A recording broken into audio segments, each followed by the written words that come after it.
കിടന്ന് തൊണ്ട കീറിയിട്ട് ഒരു കാര്യമില്ല. മുഖ്യന്റെ മുമ്പിൽ ചെന്ന് വിളിക്കാം, അങ്ങനെ കേക്കട്ടെ. വിഷമിക്കണ്ടോ വേലായുധ. എന്റെ കൂടെ നിൽക്കുന്ന നിങ്ങളെ രണ്ടുപേരെയും പാർട്ടി സെക്രട്ടറി സ്ഥാനത്ത് നിന്ന് മാറ്റിയിട്ടുണ്ടെങ്കിൽ തിരിച്ച് ജനറൽ സെക്രട്ടറി ആയിട്ട് അവരോധിക്കും ഞാൻ. ഇതൊക്കെ ആ മുഖ്യമന്ത്രി അവരാജന്റെ പണിയാ. ഉടനെ ഒരു തീരുമാനം എടുത്തേ പറ്റൂ. വളരെ ശരിയാണ്. ഇങ്ങനെ പോയാൽ മേനോൻ സാറിനും ദിവാരൻ സാറിനും മന്ത്രി എന്ന പദവി മാത്രമേ കാണൂ. അധികാരം മുഴുവൻ മുഖ്യന്റെ കയ്യിൽ. ഇത് നമ്മുടെ ഗ്രൂപ്പിനെ ഒതുക്കാനുള്ള ശ്രമമാണ്. ഇപ്പം തന്നെ എന്റെ വകുപ്പിൽപ്പെട്ട എല്ലാ കോർപ്പറേഷൻ ചെയർമാൻമാരോട് രാജിവെക്കാൻ പറഞ്ഞിരിക്കുക മുഖ്യമന്ത്രി. ഓ, പകരം മുഖ്യൻ ഓശാന പാടുന്നവനെ കയറ്റിയിരുത്താനായിരിക്കും. നടക്കുകയല്ല, രാജിവെക്കേണ്ടത് അയാളെ അവറാച്ചൻ.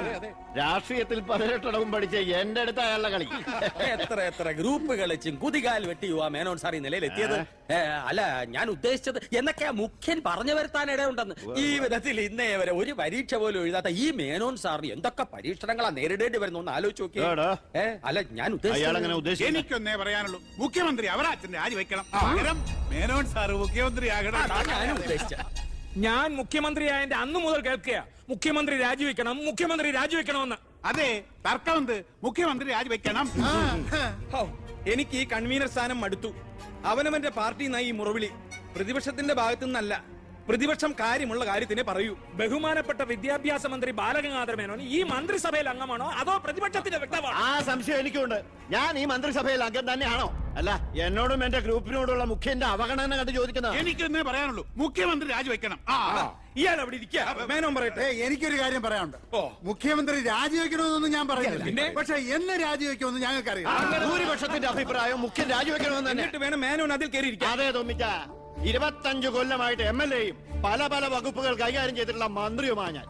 മുഖ്യമന്ത്രിയാവാൻ ഇയാളെക്കാൾ യോഗ്യം ഞാൻ തന്നെ. ആ പൂതി അങ്ങ് മനസ്സിൽ വെച്ചാൽ മതി. ഇത്രയും അഴിമതി ആരോപണങ്ങൾ ഉണ്ടായിട്ടുള്ള ഒരാളെ മുഖ്യമന്ത്രിയായിട്ട് കേരളത്തിൽ വേണ്ട. എന്റെ പേരിൽ ആരോപണങ്ങളേ ഉള്ളൂ. പക്ഷെ മുഖ്യമന്ത്രി അടക്കം പല മന്ത്രിമാരും നടത്തിയ അഴിമതികളുടെ വ്യക്തമായ തെളിവുകൾ എന്റെ കയ്യിലുണ്ട്. നിർത്ത്.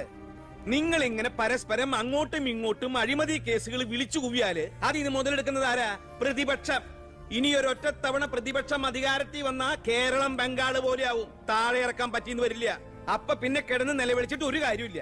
നമ്മൾ ജനങ്ങളെ നന്നായിട്ട് പറ്റിക്കുന്നവരാ. പരസ്പരം പറ്റിക്കാതിരുന്നാൽ കാലാവധി തീരുന്നത് വരെ നമുക്ക് ഭരിക്കാം.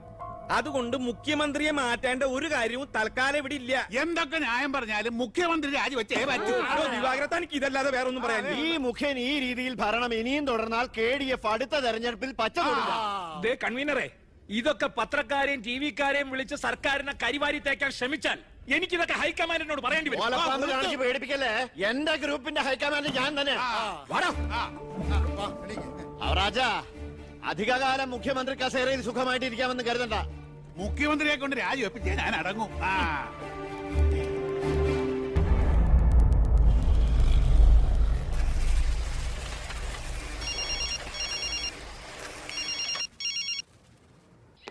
ഫൈനാൻസ് മരുമകൻ IPS. എന്താ നീ ഉടൻ ദിവാകരന്റെ ഗസ്റ്റ് ഹൗസിൽ എത്തണം. ഓ, ഉടനെ എത്തിക്കൊള്ളാം.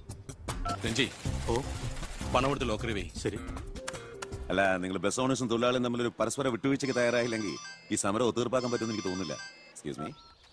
കളക്ടർ മരുമകൻ IAS. ഹലോ, ഞാൻ ഗസ്റ്റ് ഹൗസിലുണ്ടാവും. ശരി സാർ, ഞാൻ വരാം. അപ്പൊ ഈ ചർച്ച തൽക്കാലം ഇവിടെ അവസാനിപ്പിക്കാം. നിങ്ങൾ പരസ്പരം ഒരു ധാരണയിലെത്തിയ ശേഷം എന്നെ അറിയിക്കൂ. ഓക്കെ? മുഖ്യനെ മാറ്റാൻ എന്റെ കൂടെ നിൽക്കാമെന്ന് വാക്ക് തന്നതാ തൊമ്മൻ ചാക്കോ. താൻ ആരോണം ഉന്നയിച്ചാ മതി, ഞാൻ പിന്തുണച്ചോളാമെന്ന് പറഞ്ഞിട്ട് എന്നിട്ടിപ്പൊ മീറ്റിംഗിൽ മുഖ്യന് വേണ്ടി വാദിച്ചിരിക്കുന്നു. അല്ലെങ്കിൽ അവരാജൻ ഒഴിഞ്ഞു പോയനെ. നായി നടന്നോണ്ട് ഒരു കാര്യമില്ല, നായ്ക്ക് ഇരിക്കാനോട്ട് നേരമില്ല എന്ന് മുഖ്യം പറയുന്ന ഞാൻ ഉദ്ദേശിച്ചത്. മേനോ സാറ് മുഖ്യമന്ത്രിയാവുമെന്ന് ഞാൻ വെറുതെ സ്വപ്നം കണ്ടു. എല്ലാം കൈവിട്ട് പോയില്ലേ? ഇല്ല ജോസ്പേട്ട, കൈവിട്ടു പോയി എന്ന് കരുതിയ പലതും നമ്മൾ വെട്ടിപ്പിടിച്ചെടുത്തിട്ടുണ്ട്. ജോസ്പേട്ടന്റെ സ്വപ്നം ഫലിക്കും. അച്ഛൻ മുഖ്യമന്ത്രിയാകും. അത് മറ്റാരേക്കാളും കൂടുതൽ ആഗ്രഹിക്കുന്നവനാ ഞാൻ.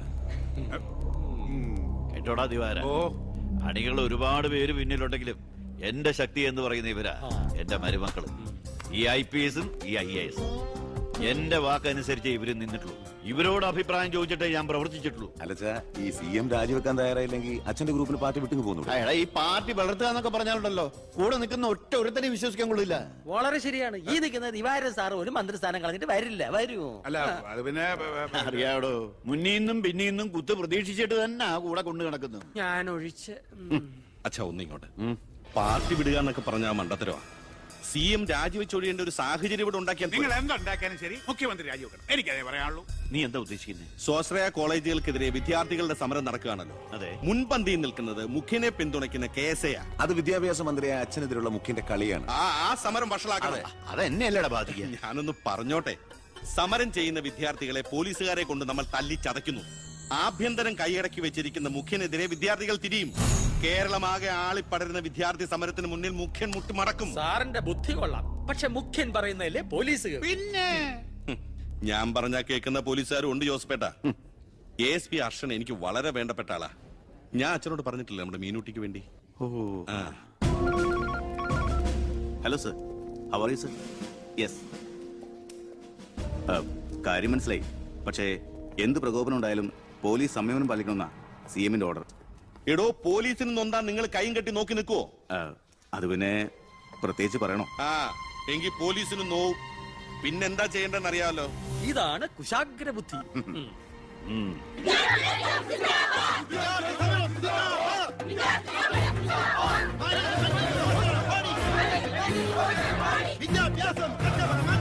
നിയമം കയ്യിലെടുത്ത് പൊതുജീവിതം സമർപ്പിക്കാൻ ആരും ശ്രമിക്കരുത്. Go back. I repeat, ദയവായി പിരിഞ്ഞു പോവുക.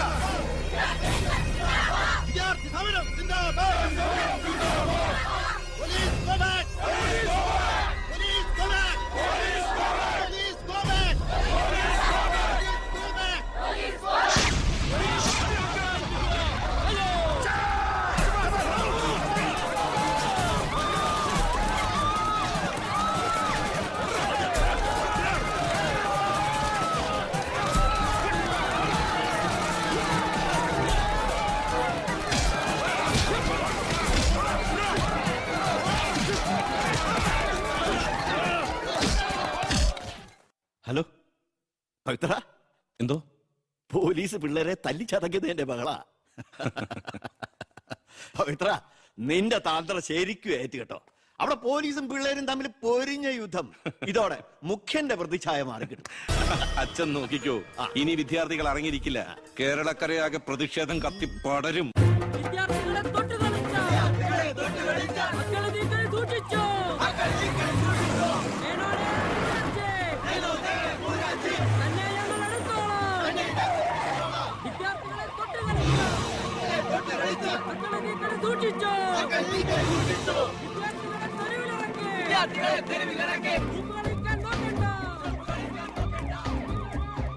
സർ, യൂത്തിൽ ഇങ്ങനെ പ്രതിഷേധയാണ്. നമുക്ക് റൂട്ടൊന്ന് ഡൈവേർട്ട് ചെയ്താൽ. ഇതിനാ അല്ല, എടോ, മന്ത്രിയെ പ്രൊട്ടക്ട് ചെയ്യാൻ കഴിഞ്ഞില്ലേ പിന്നെ നിങ്ങൾ എന്തിനാ മുന്നിൽ പിന്നിൽ നടക്കണം? അവരെ പിടിച്ച് മാറ്റോ? Yes sir. ഗ്രൂപ്പ് തർക്കം പരിഹരിക്കാൻ കേന്ദ്ര നിരീക്ഷകൻ എത്തിയ ദിവസം കൊള്ളാം. എല്ലാം നേരിട്ടുണ്ട്, മനസ്സിലാക്കട്ടെ. പ്ലീസ് നിർത്തൂ പ്ലീസ്. ദയവേത് നിങ്ങൾ പിരിഞ്ഞു പോകണം, അല്ലെങ്കിൽ മന്ത്രിയെ പോകാൻ അനുവദിക്കും. രാജിവെച്ചു പുറത്തു പോകും. വണ്ടി ഇടോ. വണ്ടി ഇവിടെ വരട്ടെ. ആ കടന്നു വരുന്ന ആളത്ര ശരിയല്ല.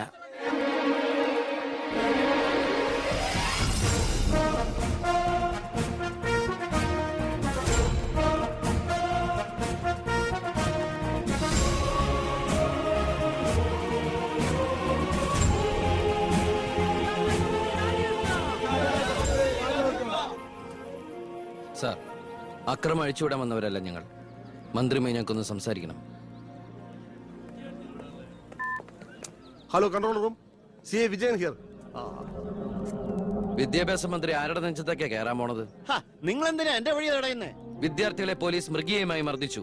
ബോംബെറിഞ്ഞതിന്റെ പേരിൽ നിരപരാധികളെ പിടിച്ച് അത്തിട്ടിരിക്കുന്നതിന് നിങ്ങൾ ഉത്തരം പറയണം. അതൊക്കെ പോലീസ് വകുപ്പ് കൈകാര്യം ചെയ്യുന്ന മുഖ്യമന്ത്രിയോട് ചോദിക്കണം. അയാൾക്കെതിരെ സമരം ചെയ്യണം. ഓ, അവനെയും കൊണ്ടുവാ. നിങ്ങളുടെ അധികാര മോഹങ്ങൾക്ക് വേണ്ടി പാവം വിദ്യാർത്ഥികളെ കരുവാക്കാൻ നോക്കണ്ട. ബഹുമാനപ്പെട്ട വിദ്യാഭ്യാസ മന്ത്രി ഉദ്ദേശിച്ച പോലെ ഇതിന്റെ പേരിൽ ഒരു വിദ്യാർത്ഥി സംഘടനയും സമരം ചെയ്യില്ല. അക്രമങ്ങൾ അഴിച്ചുവിടില്ല. അവരെല്ലാം തിരിച്ചറിഞ്ഞു കഴിഞ്ഞു. ഇവനാണ് പോലീസിന് നേരെ ബോംബെറിഞ്ഞവൻ. 3rd റേറ്റ് ഗുണ്ട വിക്ടർ സാമുവൽ. മന്ത്രി പറയണം ഇവൻ ഏത് കോളേജിലാ പഠിക്കുന്നതെന്ന്. ചക്കിന് വെച്ചത് കൊക്കിന് കൊണ്ടു. സമാധാനപരമായി സമരം നടത്തിയവരുടെ ഇടയിൽ നുഴഞ്ഞു കയറി ബോംബെറിഞ്ഞ എന്തിനാണെന്ന് ഇവൻ പറയും. ആര് പറഞ്ഞിട്ടാന്ന് ഇവൻ പറയും. പത്തിക്കട കോലം. പെർഫെക്റ്റ് കോലം. വിദ്യാഭ്യാസ മന്ത്രി രാജിവെക്കുക. വിദ്യാഭ്യാസ മന്ത്രി രാജിവെക്കുക.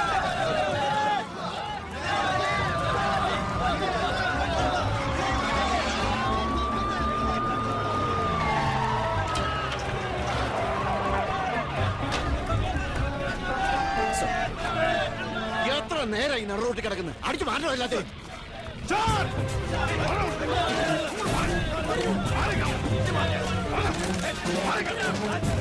വയലിനായിട്ട് താനും തൂക്കിക്കോളൂ. വെറുതെ വിഷയം ഉണ്ടാക്കണം. കോലം കത്തോട് രസിക്കുക അടിച്ച് ഓടിക്കൊല്ലാതെ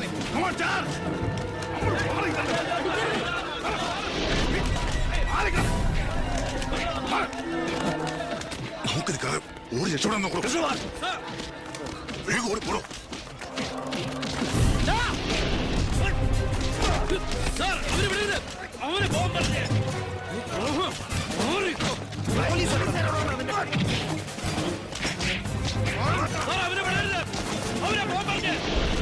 ആ പയ്യൻ കൊള്ളാവല്ലോ. അവനെ നാളെ നമ്മുടെ ഇടയിൽ കണ്ടേക്കാം. നല്ല ഉശിര് അല്ലേ?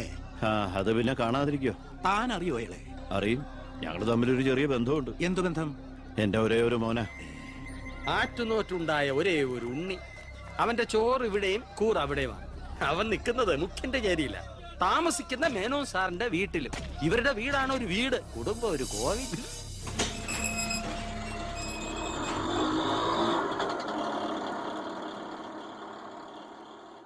നിർത്തിക്കോ മുമ്പിൽ വീടാ, ഇനി പോവില്ല.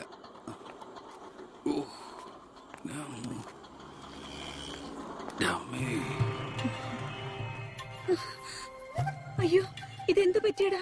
അഴിമതി വീരനും കുടില ബുദ്ധിശാലിയുമായ ഒരു മൂരാജി മന്ത്രിക്കെതിരെ ശബ്ദമുയർത്തിയതിനും അങ്ങേരുടെ കോലം കത്തിച്ചതിനും പോലീസ് തന്ന സമ്മാനാണിത്. ഏത് മന്ത്രി? നമ്മുടെ വിദ്യാഭ്യാസ മന്ത്രി ഇല്ലേ അമ്മ? അത് നിന്റെ അച്ഛനല്ലേ? ആ, ഞാനത് നിഷേധിക്കുന്നില്ല. കാശ് കൊടുത്ത് ഇടിപ്പിച്ച പോലെ ഇപ്പൊ എന്ന ഐഡിയ. അയ്യോ ഏട്ടാ, ഇത് എന്തു പറ്റി? ഒന്നുമില്ല മോളെ, ഒന്നും. അയ്യോ, നന്നായിട്ട് കിട്ടിയ ലക്ഷണം ഉണ്ടല്ലോ.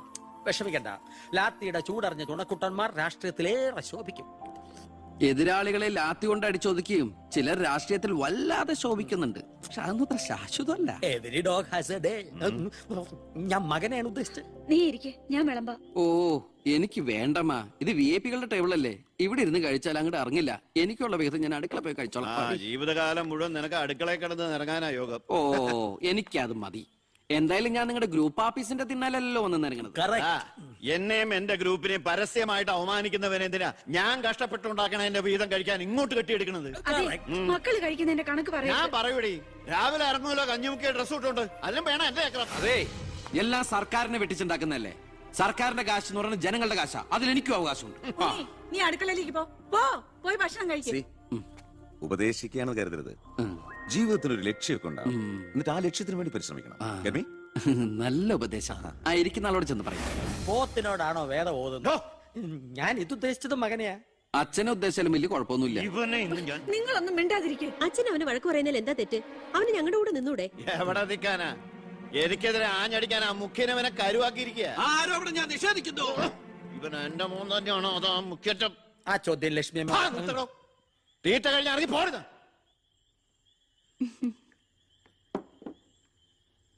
നിനക്ക് അവിടെ പോയിരുന്ന അവരോട് കഴിച്ചാലെന്താ? എനിക്ക് അവരോട് ഇരുന്ന് ശരിയാവില്ല ഏട്ടാ. അവരൊക്കെ വലിയ വലിയ കാര്യങ്ങളെ പറയണേ. എനിക്കതൊന്നും മനസ്സിലാവില്ല. എടീ, അവരെന്താ പറയണേന്ന് അവർക്ക് തന്നെ മനസ്സിലാവണേ. അതാ നിനക്ക് മനസ്സിലാവാത്തത്. അതെന്താ നീ മനസ്സിലാക്കാത്തെ? ചുമ്മാ ഇരിയേട്ടാ. നിന്റെ ഈ വൃത്തിയുടെ സ്വഭാവം കാരണം ഞങ്ങളുടെയൊക്കെ കുട്ടികളെ ഊട്ടി നിർത്തി പഠിപ്പിക്കുന്നത്, നിന്നെ മാതൃകയാക്കി നശിക്കാതിരിക്കാൻ. അതേതായാലും നന്നായി. അവരെന്നെ കണ്ട് പഠിക്കുന്നതിനേക്കാൾ കുഴപ്പാ അവരവരുടെ അച്ഛനെയും അപ്പൂപ്പനെയും കണ്ട് പഠിക്കുന്നത്. ഓ, ഈനാമ്പച്ചിക്ക് മരപ്പെട്ടി കൂട്ട്. ഏയ്, എന്റെ മൂത്തളീനെ മരപ്പെട്ടി എന്ന് വിളിച്ചാണ്ടല്ലോ. ഓ, തുടങ്ങിയ പിന്നെ തമ്മി കണ്ട കീരിയും പാമ്പോ. നിനക്കിത് എന്തിന്റെ കേടാടാ? എപ്പോ നോക്കിയാലും കൂടപ്പറപ്പുകളുമായിട്ട്. അത് പോട്ടെ, അച്ഛനെതിരെ നീ. അമ്മേ, ഞാൻ അച്ഛനെതിരല്ല. അച്ഛന്റെ നയങ്ങളോടാണ് എതിർപ്പ്. അച്ഛന്റെ രാഷ്ട്രീയ നേട്ടങ്ങൾക്ക് വേണ്ടി അച്ഛൻ കാട്ടിക്കൂട്ടുന്ന നെറുകേടുകൾക്കെതിരെ ഞാൻ അറിയാതെ ചോദിച്ചു പോവുകയാണ്. ചോദിച്ചു പോണ്ട, അവിടെ ഇരുന്ന് കഴിക്കേ. പറഞ്ഞ പോലെ കഴിച്ചിട്ട് പോവാം.